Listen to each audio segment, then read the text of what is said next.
A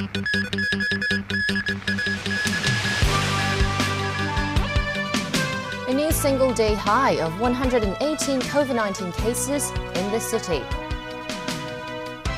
Wearing face masks compulsory at indoor public places and public transport terminals. And China says it will consider not recognizing the BNO as valid travel documents.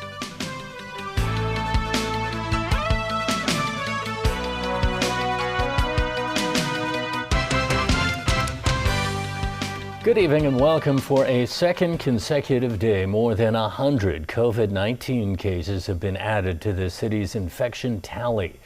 Among the 118 cases reported, another single-day high, 111 are locally acquired infections. The death toll also went up to 15 after another patient died. Kana Chi with the latest.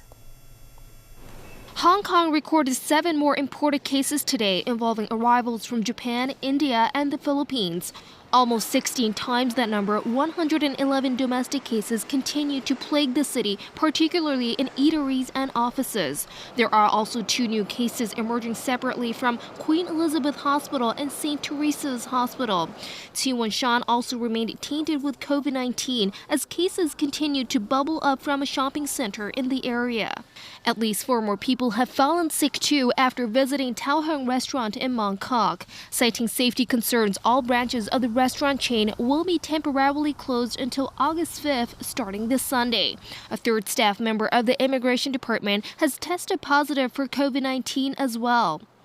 Despite mutually working on the 14th floor of the immigration tower in Wan Chai, the trio is responsible for diverging lines of work and have not been in direct contact.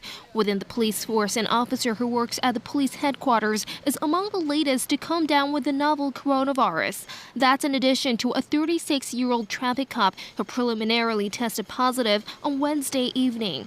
Last seen at his job on Monday, he had worn a face mask while on duty and possesses no recent travel history. Amid the current surge in coronavirus infections, the work-from-home arrangements for civil servants has been extended until August 2nd. At this time point, I think we have to still be very cautious about the potential further increase in the outbreak. There's always some unpredictability in what will happen, so it's a whole package of things that the government has to pay attention to very closely.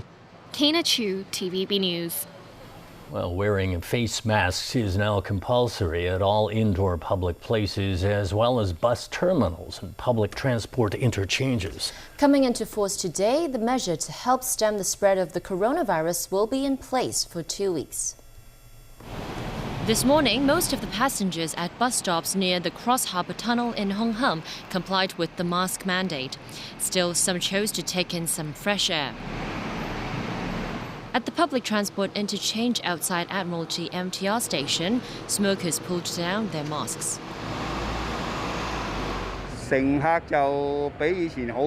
This man said people are now more willing to wear masks than before, but still some are not serious about the practice and play with their masks. Food and Environmental Hygiene Department staff also inspected the Kowloon City Market today. Some were told to properly put on their masks. Visitors had to go through temperature checks. While most of the market goers put on their masks, a fish stall owner's mask kept slipping from his face. He received a warning from the inspectors. They told me to adjust my mask more often, but my hands are always dirty and wet. It's so much trouble for market workers like me, he said. Under the new regulation, apart from government staff, property management workers are also invited to help out with law enforcement. Those who fail to comply with the rule are liable to a maximum fine of $5,000, or they may have to pay a fixed penalty of $2,000. During a radio interview today, Health Chief Sophia Chan noted if the city's infection numbers remain high, authorities will roll out further measures to lower the number of people dining out. And that may include the shutting down of shopping malls. The Community Isolation Center at Lei Yu Moon Park in Holiday Village will start admitting recovering COVID-19 patients tomorrow. As Pinky Wong reports, around 30 patients are expected the first day. Some 350 quarantine units at the isolation center in Taiwan will help ease the pressure on public hospitals during this third wave of coronavirus infections.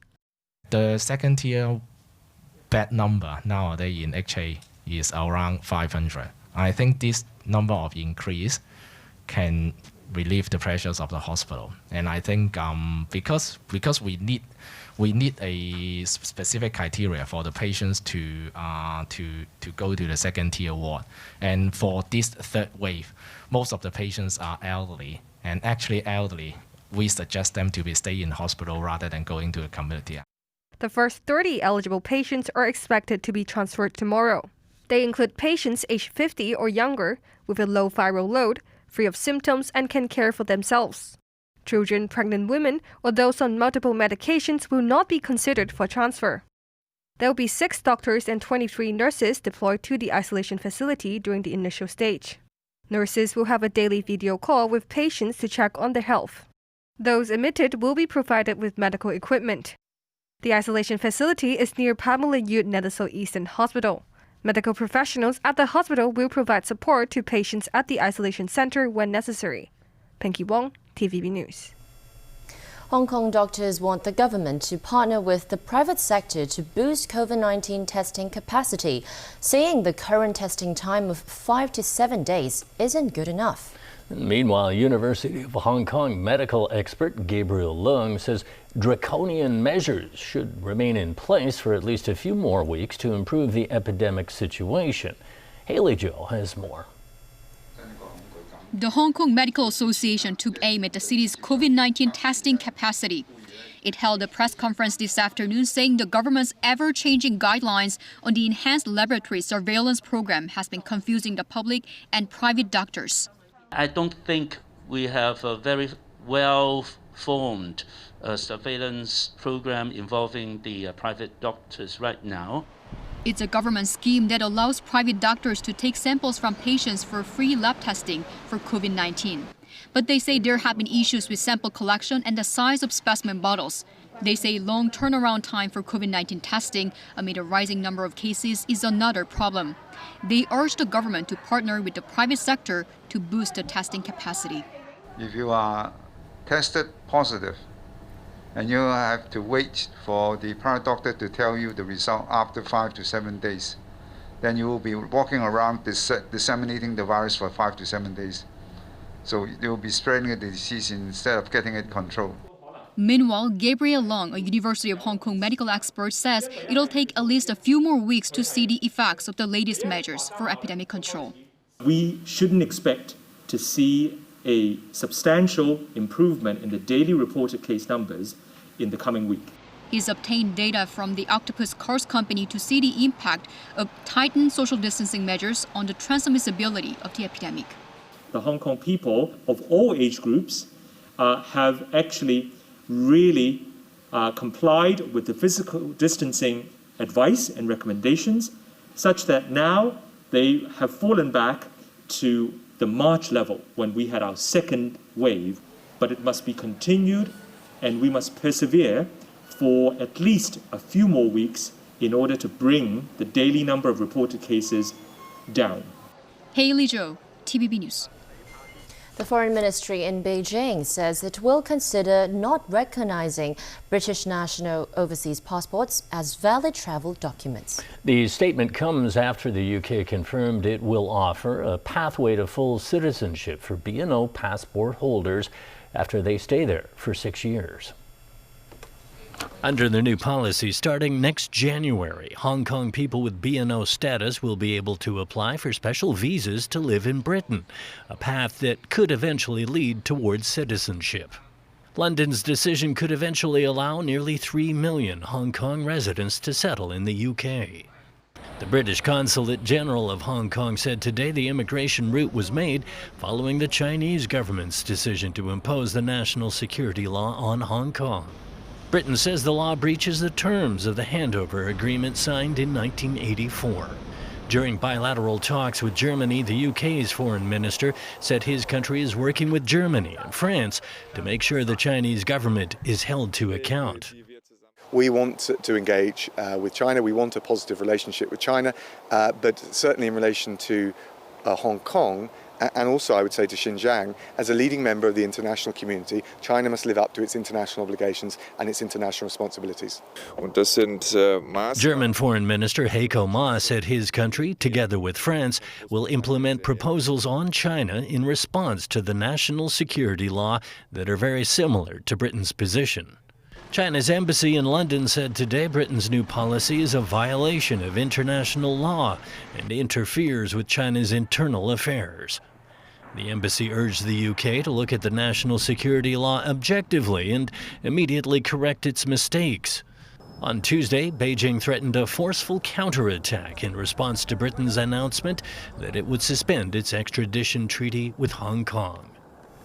Well, meanwhile, China is threatening an unspecified tit-for-tat response against the United States. The warning comes after Washington ordered Beijing to close its consulate in Houston, further deteriorating ties between the two countries. Peter Gaveas has details. The White House confirmed it ordered China to close its consulate in Houston. A State Department statement said it was to protect U.S. intellectual property and private information of Americans.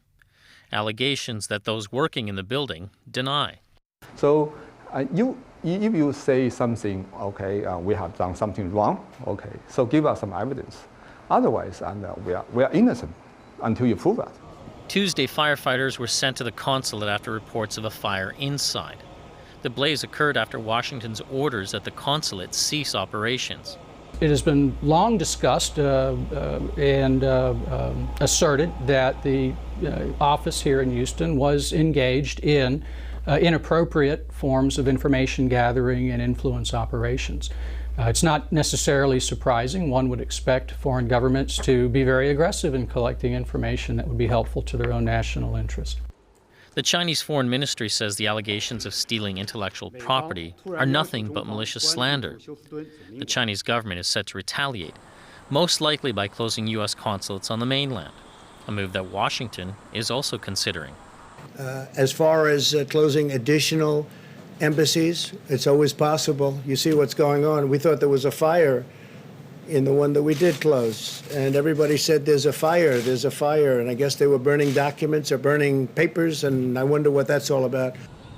The U.S. also is alleging a Chinese researcher accused of visa fraud and concealing ties to the military is now holed up in China's consulate in San Francisco. Beijing says Washington is using any excuse to limit, harass, or crack down on Chinese scholars in the country. Chinese state media says the closure of the Houston consulate is political and gives the U.S. president someone to blame ahead of November's election. Polls show President Donald Trump trailing former Vice President Joe Biden as the coronavirus crisis worsens, exacting a deep toll on the U.S. economy. Peter Coveos, TVB News. Still ahead on tonight's news. The Trump administration to pay nearly $2 billion for a batch of COVID-19 vaccine being developed. Former Hong Kong Mercantile Exchange Chairman Barry Jung sentenced to 4 years in prison. And China launches its first ever Mars mission, planning to land a rover on the Red Planet.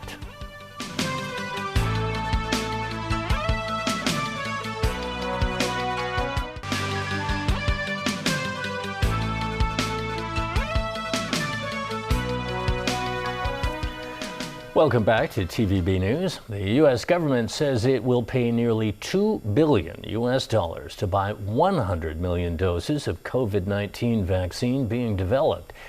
If successful, it will be enough to inoculate 50 million people. Meanwhile, U.S. President Donald Trump is blaming a wide range of factors for the spike in the country's virus cases. Leslie Tang has more.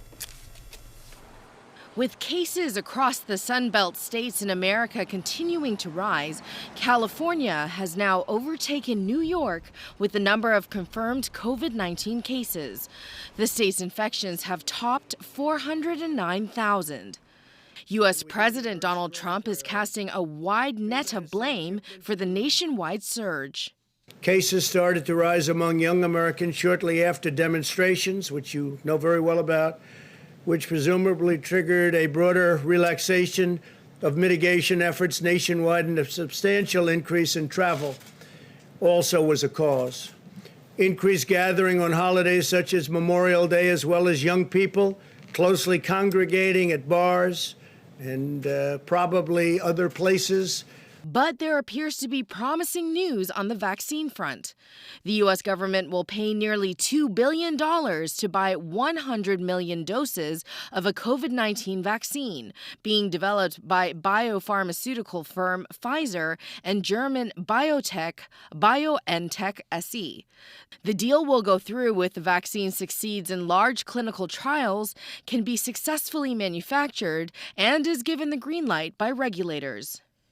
For the 100 million doses, they were priced at $19.50, which for a two-dose vaccine will be around a little bit less than $40, less than what you would pay for many of the flu vaccines.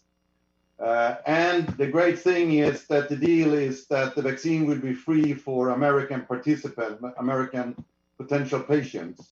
Pfizer said it could deliver the doses as early as October if the product receives regulatory approval after a phase 3 clinical trial involving up to 30,000 subjects. Leslie Tang, TVB News. U.S. President Donald Trump says he's sending federal agents into Chicago and Albuquerque, New Mexico, to help fight rising crime. Trump, who is running for re-election under a law and order banner, says Democrat-led cities are out of control with a shocking explosion of killings and violence. There's been a radical movement to defund, dismantle, and dissolve our police departments. Extreme politicians have joined this anti-police crusade and relentlessly vilified our law enforcement heroes. This bloodshed must end. This bloodshed will end. Department of Homeland Security officers have already been dispatched to Portland, Oregon, to protect federal property and monuments. The administration has also sent hundreds of federal agents to Kansas City, Missouri. Local authorities and activists say the measures have only made tensions on the streets worse. They say their cities need more resources, not more law enforcement. Critics say Trump is simply trying to divert attention away from his administration's failures to manage the pandemic response. Back here, mainland reported 22 new COVID-19 cases yesterday, up from 14 cases the previous day. 18 were in Xinjiang. One was in Dalian, and the other 3 were reported cases. Over in Japan, Tokyo announced a record 366 new cases today. Cases passed 300 for the first time as Japan begins a 4-day weekend. There are concerns of a new wave of infections nationwide, as many people will be traveling as part of a tourism promotion campaign that the government is pushing. Former executive counselor Barry Jung was given a 4-year jail term for conspiring to defraud the city's securities regulator. Jung was convicted last week on 2 charges, including conspiring to defraud the Securities and Futures Commission. He was also found guilty of cheating a company called Sinomax Finance out of $30 million. The offenses were related to his tenure as chairman of the Hong Kong Mercantile Exchange. Judge Amanda Woodcock said, although no one suffered any losses, it was unclear if the case harmed the reputation of Hong Kong's financial markets. Jung has also been barred from serving as a company director for 5 years. China has successfully launched a probe to Mars, capping what has been an eventful week in the world of space exploration. But what will the mission aim to achieve? Daniel Roll has more on the story.